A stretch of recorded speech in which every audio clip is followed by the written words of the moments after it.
तो उन्होंने कहा कि तुम्हारे पुत्र जरूर होंगे, लेकिन उनका नियम ये करना कि तुम परेशान मत होना। तो गांधारी ने जैसे ही गर्भावस्था में थी तो मुक्के मारना शुरू कर दिए गर्भ में, पेट पर। तो बाद में एक भूत टाइप का निकला वहां से। जब भूत टाइप का निकला तो फिर वेद व्यास जी महाराज को बुलाया गया कि महाराज जी अब ये इनका क्या किया जाए, इनमें से तो कोई पुत्र नहीं हुआ, आपने कहा था पुत्र होंगे या कोई भी संतान होगी, तो इनमें से तो कोई संतान नहीं हुई। उन्होंने कहा गांधारी एक काम करो, 100 मटके मंगाओ, गिनती के एक एक करके मटके मंगाओ,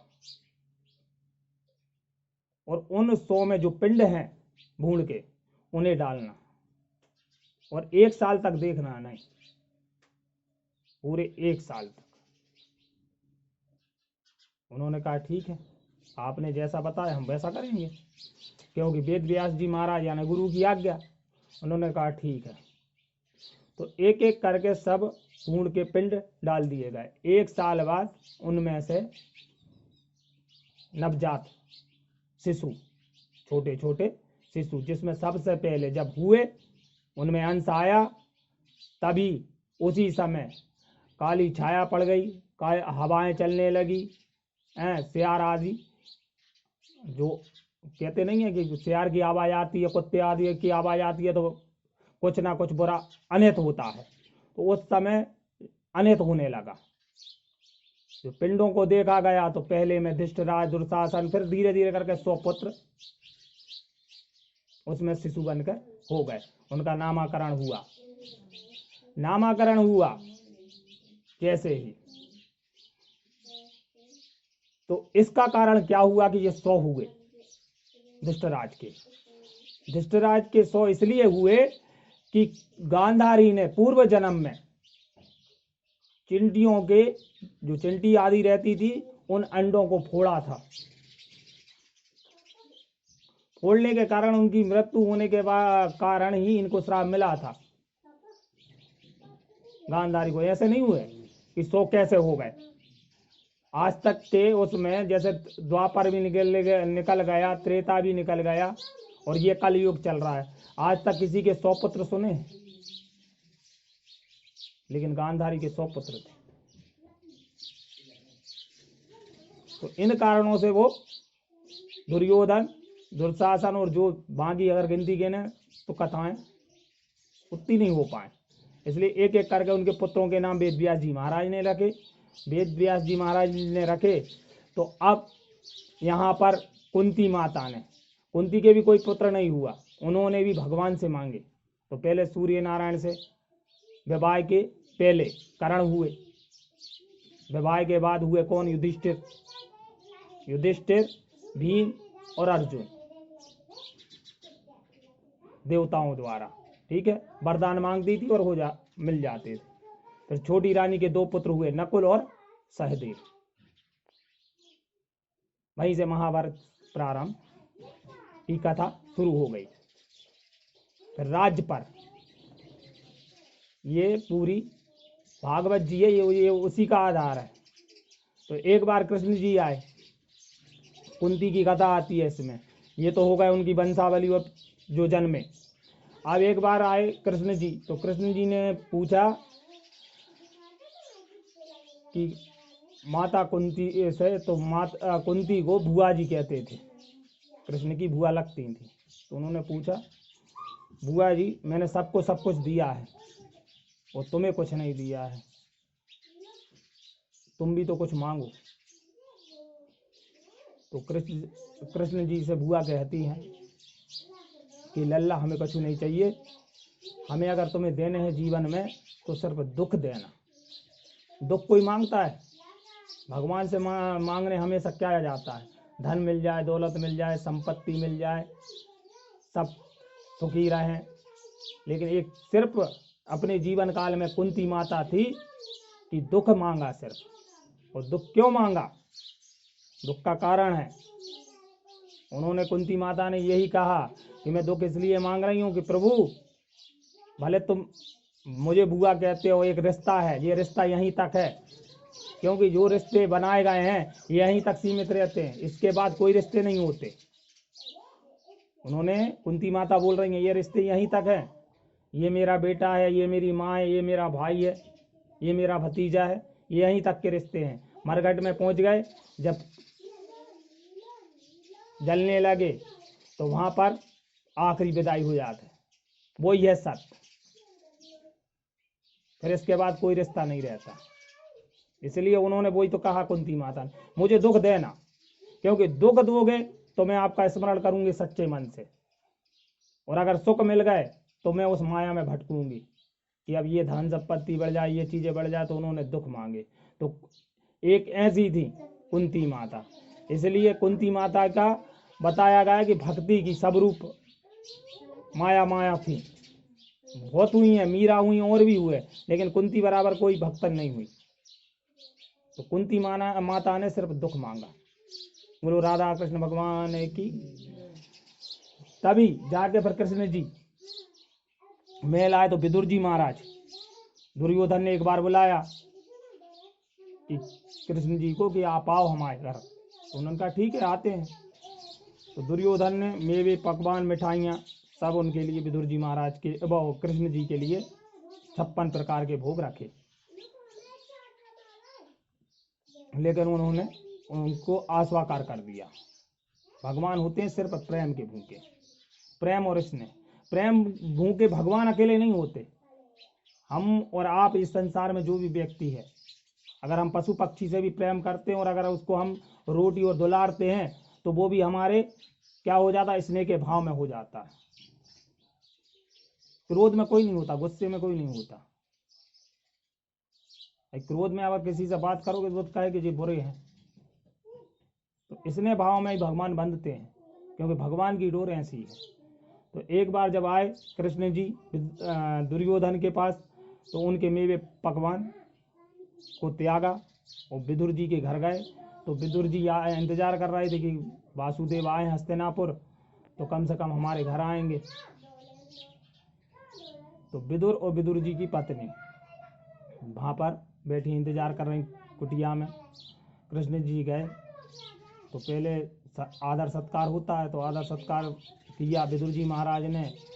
तो उनके घर में रसोई में पहुंच गए। तो रसोई में उनने सिर्फ कुछ नहीं देखा, गंजी में देखी क्या कि इसमें तो साग बनी है। तो भगवान ने साग पाई, क्योंकि विदुर जी भी भक्त थे कृष्ण जी के। क्यों थे? इसलिए थे कि उन्हें वरदान था, पहले टाइम में वरदान मिल गया था कि तुम भक्त रहोगे कृष्ण के, भले तुम दुष्टों के साथ रहोगे।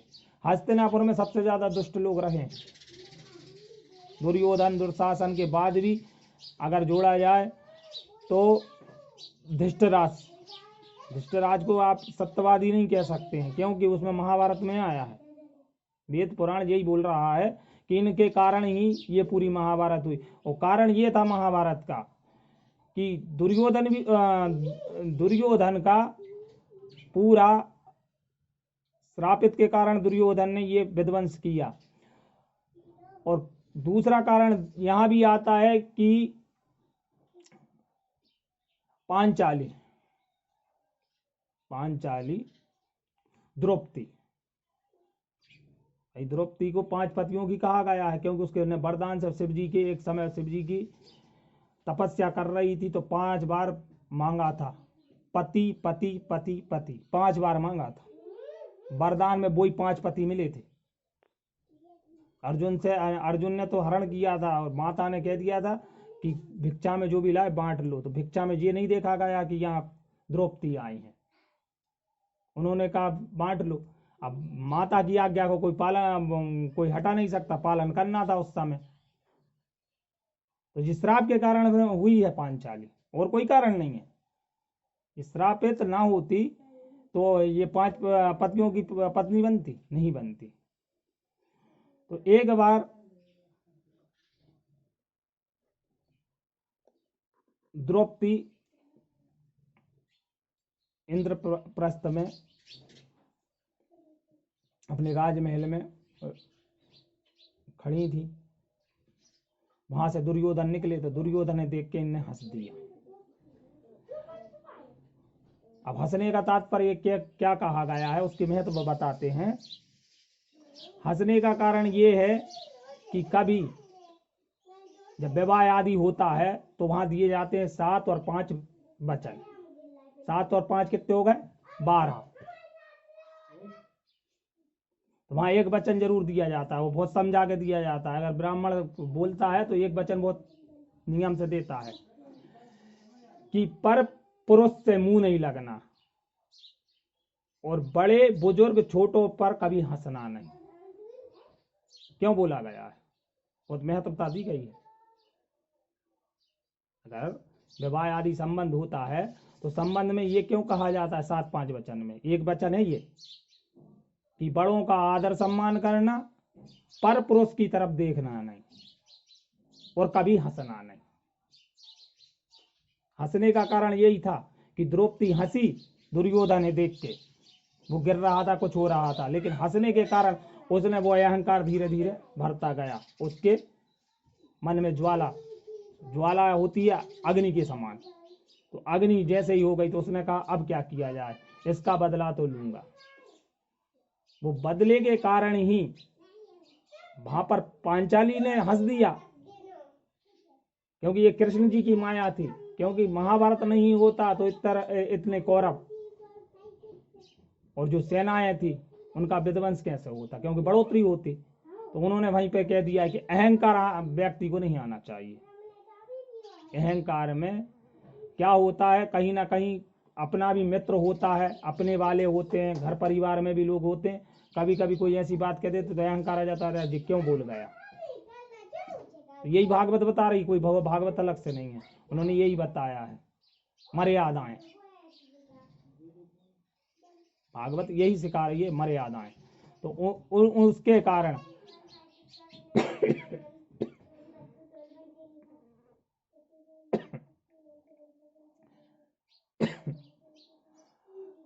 शकुनी महाराज को सुनाया गया। शकुनी महाराज दुर्योधन से कहने लगे रुक जाओ, अब 5 का खेल होगा, तुम तो एक काम करो, युधिष्ठिर को तैयार करो। युधिष्ठिर को तैयार किया गया। धीरे धीरे करके गलती कौन की थी? युधिष्ठिर की। पत्नी हो, धन संपत्ति हो, ये चीजें जुआ में नहीं लगाई जाती। उन्होंने जुआ खेला, ये कर्तव्य पति के भी दिए गए। वेद बोल रहा है, वेद व्यास जी महाराज ने बहुत चीजें लिखी हैं, लेकिन कथा का है सीधी सीधी इसलिए करना पड़ता है कि वो कथा फिर पूरी संक्षेप में सुनाओ तो 7 दिन की जगह होते 7 महीना में। उस 7 महीना की कथा कोई सुनने वालों नहीं है। सुन ले खबराज जी। तो इसलिए उन्होंने कहा है, तो वहां पर 64 की बिसात बिछी। धीरे धीरे करके युधिष्ठिर, पांडव और अर्जुन जुआ खेलते रहे, एक के बाद एक संपत्ति हारते गए। संपत्ति हारने के बाद स्त्री को भी हरा दिया। और जैसे ही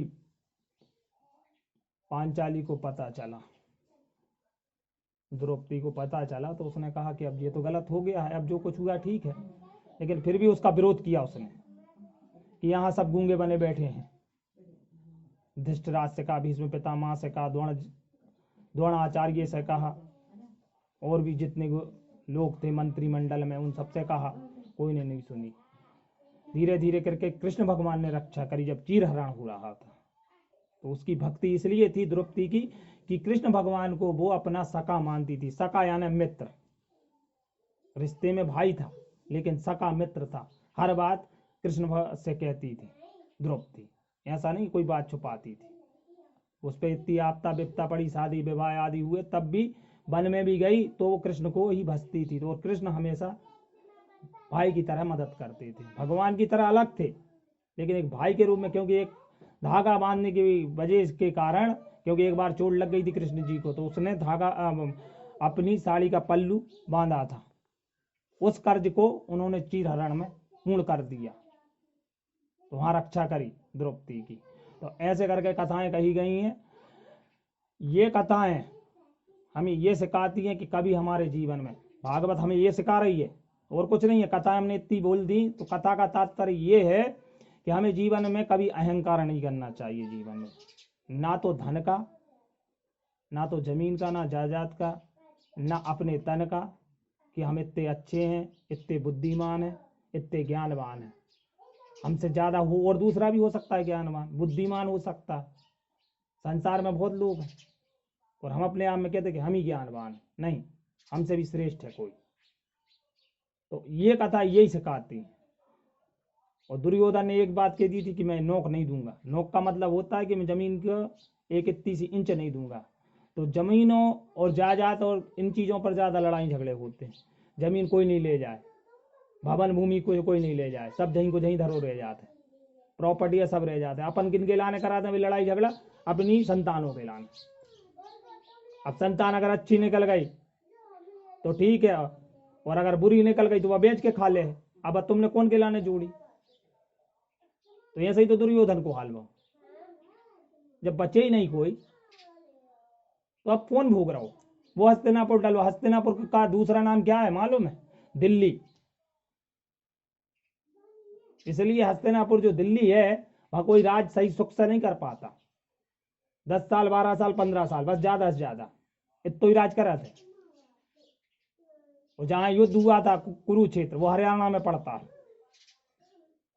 पुराने नाम हस्तिनापुर दिल्ली का। तो इसलिए कहा गया है कि राजकाज ये सब चीजें हमेशा धन दिया गया। भगवान ने कहा है धन आपको हम दे रहे हैं और ये चीजें सुख सुविधाएं दे रहे हैं, तो आपके लिए यहाँ जब तक जन्मे हो तो आपके लिए सिर्फ अकेली सुख सुविधाओं के लिए दे रहे हैं। उन्हें जोड़ने के लिए नहीं दे रहे हैं। जोड़ नहीं सकते। क्यों नहीं जोड़ सकते? उनमें शास्त्र और वेद बोलता है, पुराण कहता है कि मुर्दे को आप दूसरे दिन तक नहीं रख सकते, 2 दिन तक नहीं रख सकते। दूसरे दिन अगर रखोगे तो वो उसमें से बदबू आने लगती है। जो हम अपने शरीर पे इतना वो करते हैं, अगर उसे 2-3 दिन रख लिया जाए बदबू देने लगता है। अब बदबू क्यों देने लगता है? कि जब दशरथ जी मरे थे तो तेल के उसमें रखाया था। क्यों रखा था? वो इसी कारण से चंदन अंदन डाल के कि इसमें से ये सड़े ना, गले ना। ऐसे ही अन्न का रहता है। अन्न साल भर तक अगर भंडारण करो, अच्छे से रखो तो ठीक है, नहीं तो उसमें भी कीड़े पड़ने लगते हैं। जैसे कई चीजें हैं जो हम जमा नहीं कर सकते कई सालों के लाने। तो कथाओं का तात्पर्य यही है। बोलो बांके बिहारी लाल की। अब आगे की कथा ध्रुव जी महाराज की।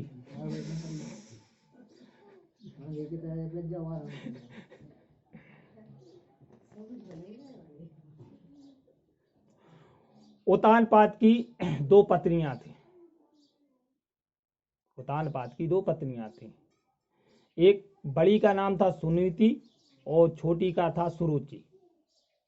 सुनीति का पुत्र हुआ ध्रुव और सुरुचि का पुत्र हुआ उत्तम। ध्रुव जी महाराज की कथा नन्हे बालक की, 5 वर्ष का बालक की कथा है। अपन तो बहुत लोग उम्र में आ गए अब, लेकिन होते 5 वर्ष की कथा। यानी भक्त हो तो ऐसा हो। 5 वर्ष के प्रहलाद भी थे, क्योंकि ध्रुव के बाद प्रहलाद ही आना है।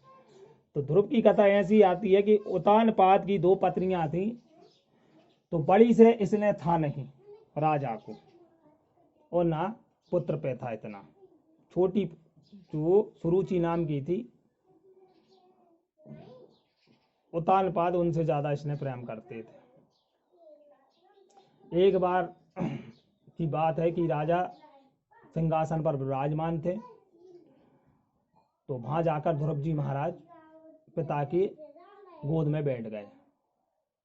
पिता की गोद में जैसे ही बैठे तो उन्होंने देखा सुरुचि ने कि ये ध्रुव बैठा है तो ये राज का उत्तराधिकारी होगा। तो अपने पुत्र की सोचने लगी, क्योंकि सौतेली कहलाती है।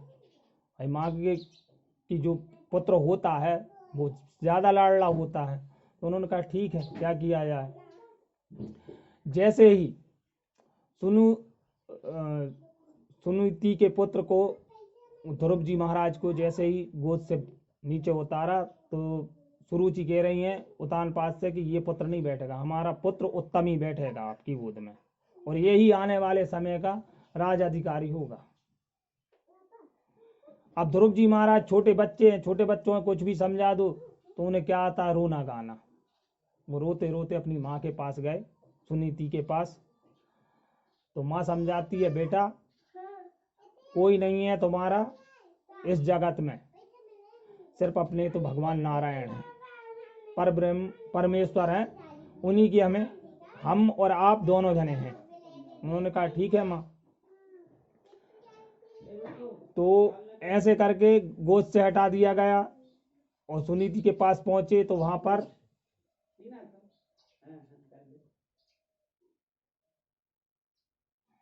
जैसे ही पहुंचे सुनीति के पास ध्रुव जी महाराज, तो ध्रुव जी महाराज आगे बढ़े तो नारद जी मिले। नारद जी जैसे ही मिले तो नारद जी ने उन्हें भगवान से मिलने की रास्ता बताया। तो कहा भगवान उनकी गोद में बैठना अच्छी बात है भाई, वही हमारे परम पिता हैं।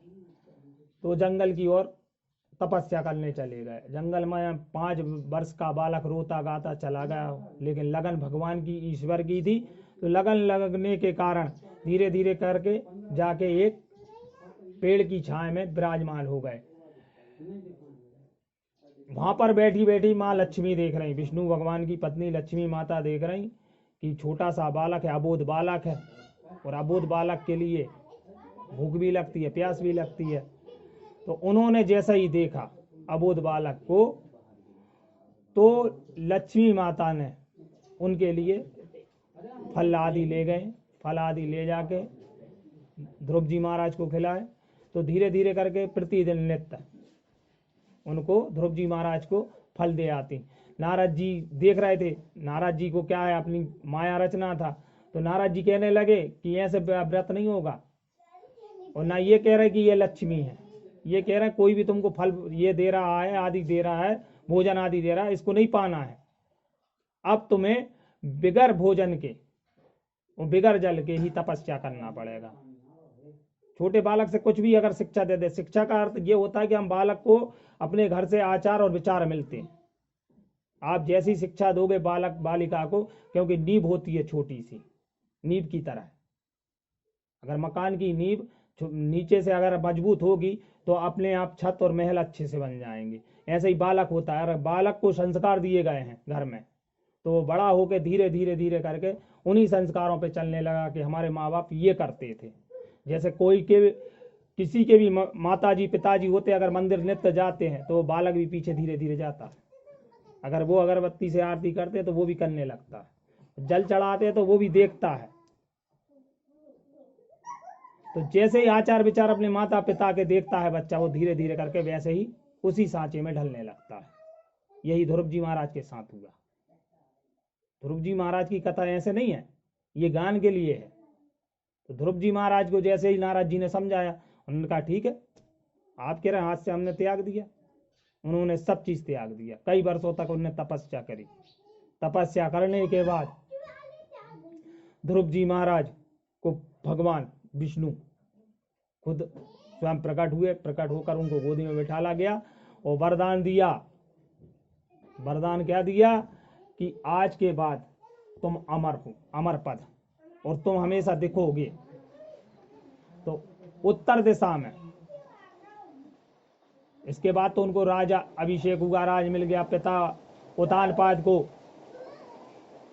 एकदम भगवान ने प्रेरित ऐसा कर दिया कि उस पे ही ध्रुव जी महाराज पर लगन लग गई। तो ध्रुव जी को ही राजा बनाया गया और सुनीति को भी उतानपाद अच्छे से रखने लगे। ये भगवान की प्रेरणा थी, भगवान का आशीर्वाद था, क्योंकि उस समय भगवान ने वहाँ माया रची थी। तो प्रेरणा से सुनीति को भी अच्छे रखने लगे, सुरुचि को भी।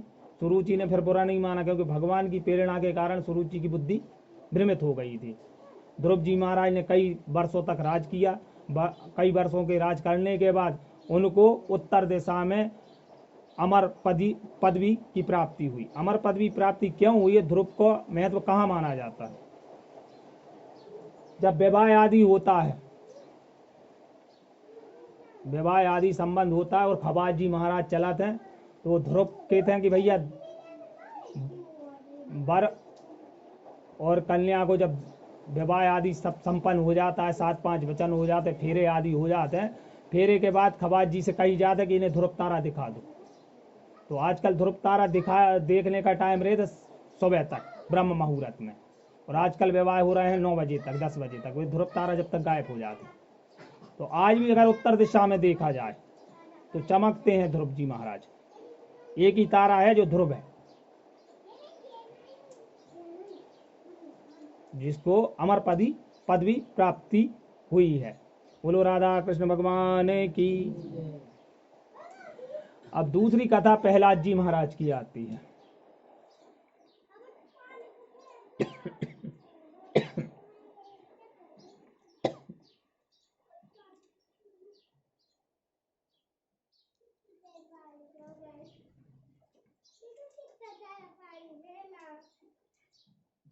भगवान की कथा इस प्रकार आती है कि परीक्षित महाराज सुखदेव जी महाराज से पूछते हैं कि प्रहलाद की प्रभु कथा किस प्रकार आई है।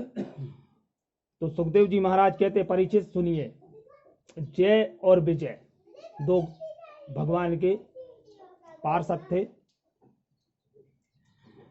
जो भगवान के द्वार पर खड़े रहते थे। इनको श्राप था मुनियों का।